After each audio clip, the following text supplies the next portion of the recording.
안녕하세요. 마틀다입니다. 오늘도 이어서 하느님이시요 사람이신 그리스도의 시 읽어드리겠습니다. 공생활 둘째 해 71장 엘리사의 집에서 여러분의 고통이 이익이 되게 하시오. 엘리사가 그의 비통한 우울을 떨쳐버리기로 결정하였다는 소식이 마을에 퍼졌다.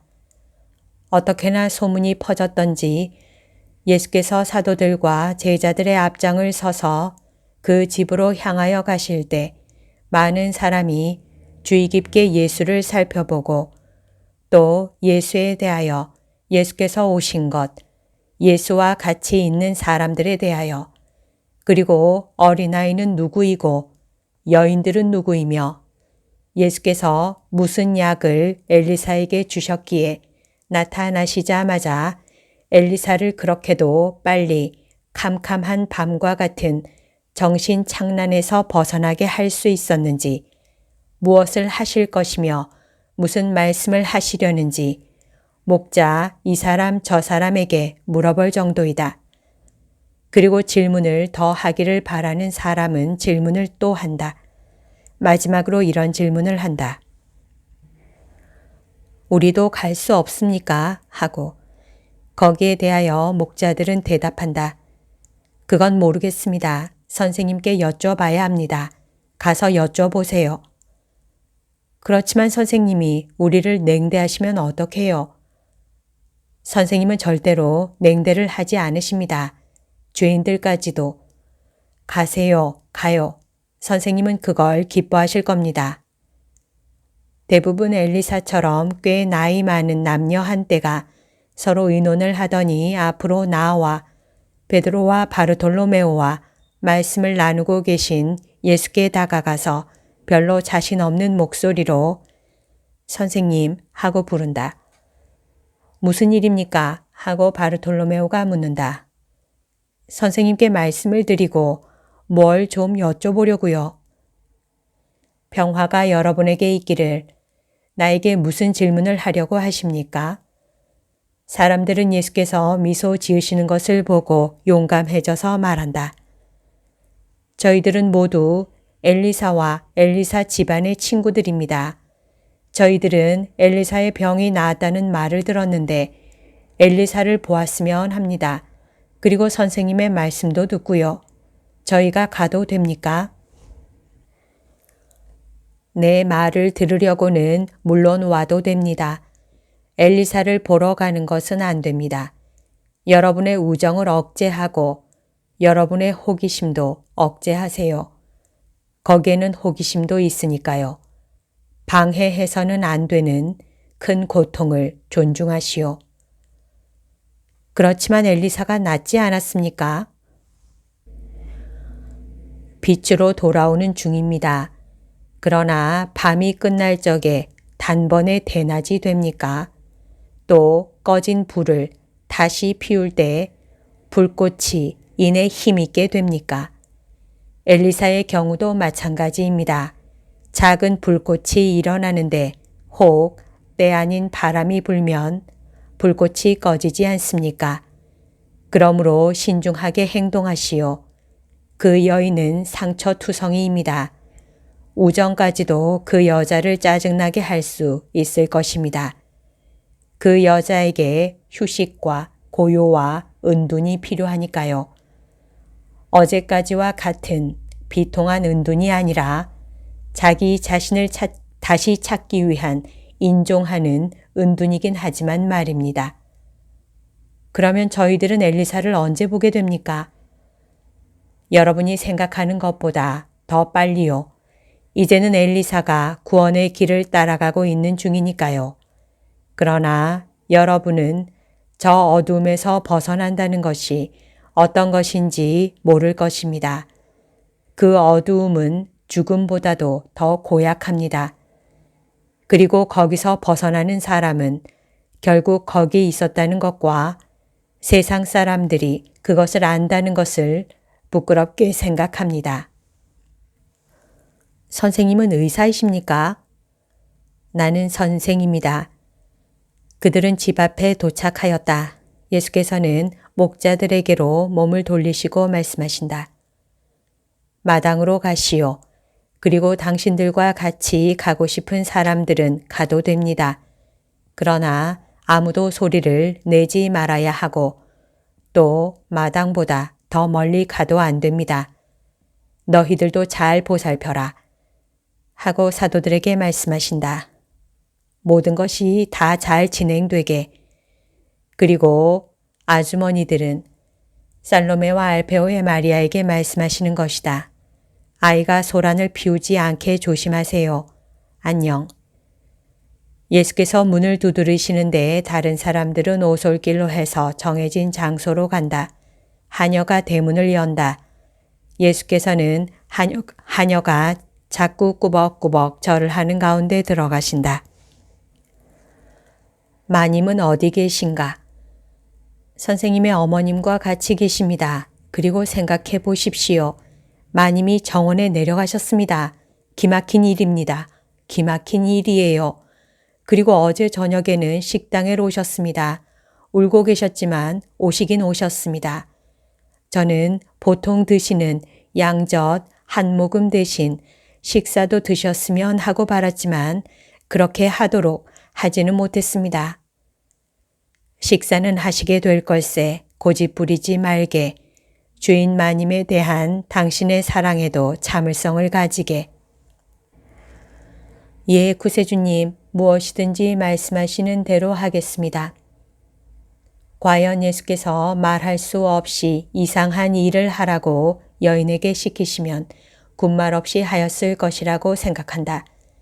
그만큼 그 여자는 예수님은 예수님이시고 예수께서 하시는 일은 모두가 잘 하시는 일이라고 확신한다. 그러는 동안 하녀는 과일나무와 꽃이 가득한 넓은 정원으로 예수를 모시고 간다. 그러나 과일나무들은 스스로 잎을 돋게 하고 꽃을 피게 하고 열매를 맺게 하고 크게 할 생각을 하였지만 1년 전부터 돌보지 않은 가엾은 꽃들은 키가 작고 뒤얽힌 작은 숲이 되어서 그 중에서 제일 약하고 키가 작은 화초들은 기운 있는 화초들의 무게에 찍어 눌려 말라 죽어가고 있다. 화단, 오솔길 할 것 없이 모두가 어지럽게 뒤얽힌 가운데 보이지 않게 되었다. 하녀가 그의 필요 때문에 상추와 야채를 가꾼 정원 안쪽에만 질서가 좀 잡혀 있다. 성모님은 엘리사와 함께 땅에까지 내려오는 포도 덩굴과 덩굴손이 마구 뒤엉킨 정자 아래 계시다. 예수께서는 걸음을 멈추시고 젊으신 당신 어머니를 바라다 보신다. 성모님은 매우 예민하게 엘리사의 생각을 자극하시고 어제까지 비탄에 잠긴 여인의 생각을 사로잡았던 물건과는 대단히 다른 물건들 쪽으로 향하게 하신다. 하녀가 주인 여자를 찾아와서 구세주님이 오셨습니다 하고 말한다. 여자들이 몸을 돌려 예수께로 향하여 오는데 한 분은 다정스러운 미소를 머금으시고 또 한 여인은 피로하고 정신 나간 얼굴을 하고 온다.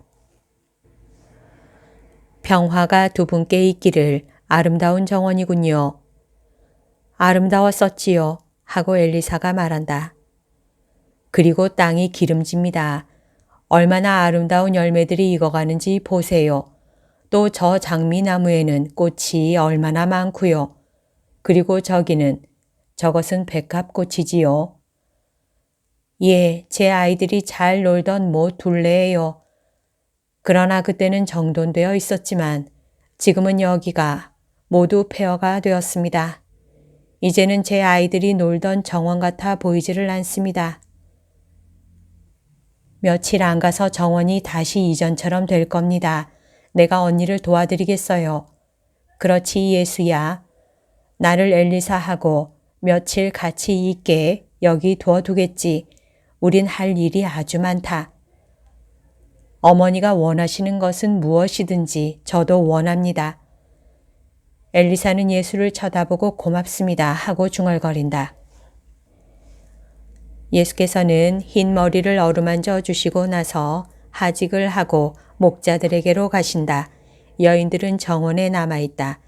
그러나 조금 후에 거기 있는 사람들에게 인사를 하시는 예수의 목소리가 조용한 공기 속에 퍼져서 들려오자 엘리사는 저항할 수 없는 어떤 힘에 끌리는 듯이 정원과 마당을 갈라놓는 아주 높은 울타리로 천천히 가까이 간다. 예수께서는 우선 세 목자에게 말씀하신다. 예수께서는 울타리 아주 가까이에 계시고 예수 앞에는 사도들과 예수를 따라온 벳수르의 주민들이 있다. 두 마리아는 아이와 같이 한 구석에 앉아 있다. 예수께서 목자들에게 말씀하신다. 그런데 당신들은 계약에 묶여 있습니까? 그렇지 않으면 아무 때라도 당신들의 일자리를 떠날 수 있습니까? 이렇습니다. 실제로는 저희들이 자유로운 머슴들입니다. 그렇지만 양떼를 보살필 일이 대단히 많고 또 목자들을 구하기가 어려운 지금 갑자기 떠나는 것은 훌륭한 일로 생각되지 않습니다. 그렇지요. 훌륭한 일이 아닐 것입니다. 그러나 곧 이렇게 할 필요는 없어요. 내가 이 말을 당신들에게 미리 하는 것은 올바른 타협을 준비하라고 그러는 것입니다. 나는 당신들을 제자들과 합쳐서 당신들이 나를 도와주는 데 있어서 당신들이 자유롭게 되기를 바라는 것입니다. 아이고 선생님, 세 사람은 기뻐서 어쩔 줄을 모른다. 그리고 그렇지만 저희가 그럴 능력이 있겠습니까? 하고 묻는다. 확실해요. 그럼 합의됐습니다. 할 수 있게 되는 대로 이삭과 합치도록 하시오. 그러겠습니다, 선생님. 당신들도 다른 사람들과 같이 가시오. 나는 이곳 사람들에게 말하겠소. 그리고 목자들을 떠나 보내신 다음 군중을 향하여 돌아서신다. 평화가 여러분과 함께 있기를. 어제 나는 몹시 불행한 두 사람이 말하는 것을 들었습니다. 한 사람은 인생의 여명에 있었고 한 사람은 인생의 황혼에 있었습니다. 그들의 슬픔 때문에 우는 두 사람이었습니다. 그리고 얼마나 많은 고통이 이 세상에 있고 어떻게 하느님만이 그 고통을 가볍게 해 주실 수 있는지를 생각해 보면서 마음속으로 그들과 같이 울었습니다. 하느님과 그분의 크고 무한한 인자, 끊임없는 그분의 현존, 그분의 약속에 대한 정확한 지식. 나는 사람이 어떻게 사람에게서 괴롭힘을 당할 수 있는지, 그리고 사람이 어떻게 죽음에 끌려서 고통을 더 증가시키고 파멸을 만들어내기 위하여 사탄이 조장하는 비탄으로 갈 수 있는지를 보았습니다. 그때 나는 이렇게 생각했습니다. 하느님의 자녀들은 그들의 고통 중에서 이런 고통을 겪어서는 안 된다. 하느님을 모르는 사람에게 하느님에 대한 지식을 주고 질풍 같은 고통 속에서 하느님에 대한 지식을 잊어버린 사람에게는 그 지식을 돌려주자 하고, 그러나 나는 또 나 혼자서는 형제들의 무한한 필요에 충분하지 못하게 되었다는 것도 알았습니다. 그래서 점점 더 많은 제자를 불러서 하느님에 대한 지식에서 오는 위로의 필요를 느끼는 모든 사람이 그 위안을 받을 수 있게 하기로 결정했습니다. 이 12사람은 맨 먼저 뽑은 사람들입니다. 이 사람들은 나를 도와서 너무 큰 고통에 무게에 찍어 눌리는 모든 사람을 나에게로 데려올 수 있고 따라서 위안으로 데려올 수 있습니다. 나 진정으로 여러분에게 말합니다. 몹시 슬퍼하고 지긋지긋해하고 마음의 상처를 입고 피로한 사람은 모두 나에게로 오시오. 내가 여러분의 고통을 나누어 받고 여러분에게 평화를 주겠습니다. 내 사도들을 통하고 새로 오는 지원자들로 인해 매일같이 수가 늘어가는 내 남녀 제자들을 통하여 나에게로 오시오. 여러분은 여러분의 고통 중의 위안을, 외로운 가운데 동물을, 형제들의 사랑을 얻어 세상의 증오를 잊게 될 것입니다. 여러분은 모든 사람보다 높은 최고의 위로자, 완전한 동무, 하느님의 사랑을 얻어 만날 것입니다. 여러분은 아무것도 의심하지 않게 될 것입니다. 여러분은 이런 말은 결코 다시 하지 않을 것입니다. 이제 나는 끝장이야. 그러지 않고 이렇게 말할 것입니다. 거리를 없애고 분리를 없애는 영적인 세상에서 나에게는 모든 것이 시작된다고. 그것은 고아들이 아브라함의 품에까지 올라간 부모와 합쳐지고 아버지 어머니들이 그들이 잃었던 자녀들을 다시 찾고 과부와 호라비들이 그들의 배우자를 다시 만날 세상입니다. 나는 나오미가 베들레헴에서 더욱 가까운 이 유다 땅에서 어떻게 사랑이 고통을 덜어주고 기쁨을 도로 갖다 주는지 상기시키겠습니다.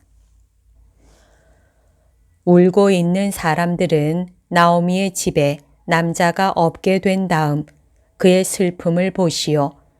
나오미가 오르파와 룻에게 낙담하여 작별을 하는 말을 들어보시오. 너희들은 친정으로 돌아가거라. 너희가 죽은 내 아들들에게와 나에게 자비를 베푼 것과 같이 주께서 너희에게 자비를 베푸시길 바란다. 나오미의 고집하며 지친 말을 들어보시오. 나오미는 이제 인생에서 바라는 것이 아무것도 없었습니다. 전에는 아름다운 나오미였지만 지금은 고통으로 몹시 피로한 비참한 나오미였습니다. 나오미는 자기가 남편의 사랑과 아들들의 애무 사이에서 지낸 젊은 시절에 행복했던 곳에 가서 죽으려고 그리로 돌아갈 생각만 하고 있었습니다. 나오미는 이렇게 말했습니다. 가거라 가. 나를 따라와야 소용없다. 나는 죽은 사람과 같다.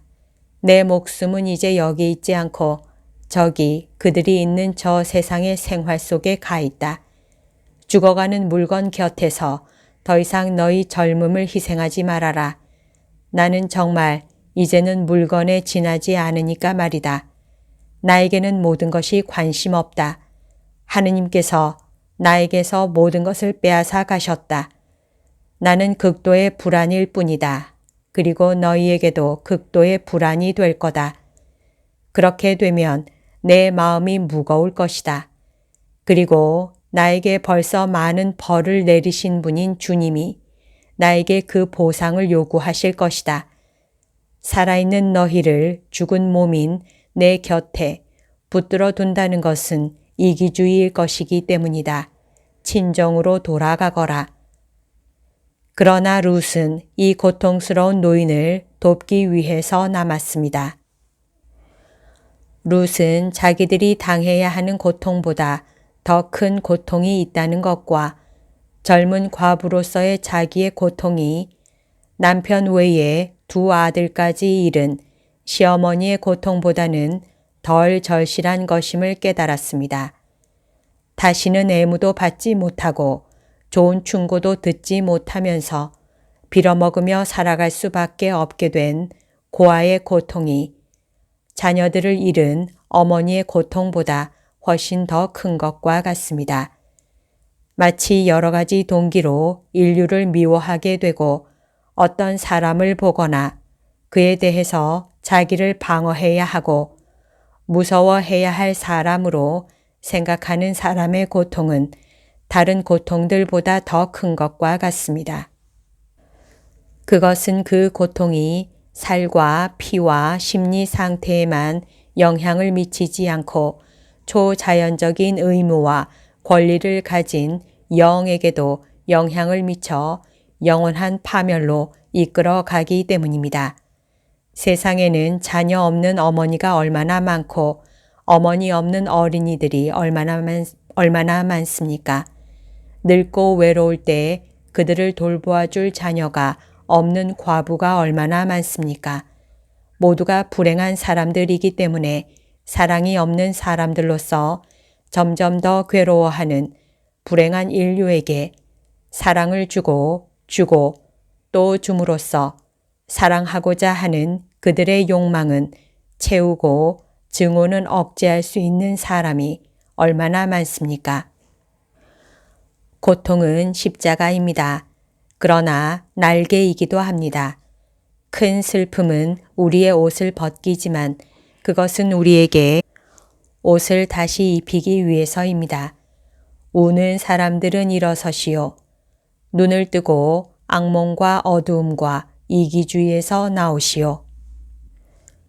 보시오. 세상은 사람들이 울고 죽는 황야입니다. 그리고 세상 사람들은 고아들과 병자들과 외로운 사람들과 의심하는 사람들의 입을 통하여 배신과 잔인으로 인하여 원한에 사로잡힌 사람들의 입을 통하여 사람 살려 하고 부르짖습니다. 부르짖는 사람들에게로 가시오. 잊힌 사람들 가운데에서 여러분 자신을 잊으시오. 병자들 가운데에서 병이 나으시오. 실망한 사람들 가운데에서 희망을 가지시오. 세상은 이웃을 통하여 하느님을 섬기고 하늘을 얻고자 하는 착한 뜻을 가진 모든 사람에게 하느님과 결합하고 있는 사람들과 친교를 맺고자 하는 착한 뜻을 가진 모든 사람에게 열려 있습니다. 여기에는 풍부한 결과를 내는 훈련이 있고 저기에는 승리가 있습니다. 모든 고통을 당할 때 룻을 본받으시오. 여러분도 나는 죽을 때까지 당신들과 같이 있겠습니다 하고 말하시오. 자기들은 구제될 수 없다고 믿는 저 불행한 사람들이 이제는 나를 나옴이라 부르지 말고 하느님께서 나에게 슬픔을 가득 채워주셨으므로 나를 마라라고 부르시오. 하고 대답해도 끈질기게 그렇게 말하시오. 정말 잘 들어두시오. 여러분의 고집 덕택으로 언젠가 저 불행한 사람들이 이렇게 외칠 것입니다. 자기의 고통을 가지고 착한 결과를 낳게 할 줄을 안 어떤 사람의 보살핌을 통하여 나를 고민과 슬픔과 외로움에서 꺼내주신 주님은 찬미 받으십시오. 그 사람이 나에게 구원이었으니 하느님께서 그에게 영원히 복을 내려주시기 바랍니다. 하고 나오미에 대한 룻의 착함이 이 세상에 메시아를 주었다는 것을 생각하시오. 메시아는 다윗의 후손인데 다윗은 이새의 아들이고 이새는 오벳의 아들이며 오벳은 보아즈와 룻의 아들이기 때문입니다. 보아즈는 살몬에게서 났고 살몬은 나으손에게서 나으손은 아미나답에게서 아미나답은 아람에게서 아람은 헤스론에게서 헤스론은 베레스에게서 났습니다. 이분들이 베들레헴의 평야에 와서 정착해 살고 주님의 선조들을 마련했습니다. 착한 행위는 어느 것이든지 여러분이 생각지 않는 큰 일들의 기원이 되고 어떤 사람이 자신의 이기주의를 억제하려고 하는 노력은 크나큰 사랑에 밀물을 일으킬 수가 있어 그 사랑의 밀물을 일으킨 사람을 맑게 보존하면서 들어올리고 또 들어올려 제단 밑에까지 하느님의 마음에까지 실어갈 수 있습니다. 하느님께서 여러분에게 평화를 주시기 바랍니다. 그리고 예수께서는 울타리의 쪽문으로 해서 정원으로 돌아가시지 않고 저쪽에서 긴 탄식이 들려오는 울타리에 아무도 가까이 가지 못하도록 주의하신다. 뱃수루 사람들이 모두 간 다음에야 비로소 유익한 눈물을 방해하지 않으시고 제자들과 같이 떠나신다. 여기까지가 오늘 들려드릴 내용입니다. 오늘도 하느님의 뜻 안에서 서로 사랑하는 하루 보냅시다. 사랑합니다. 축복합니다.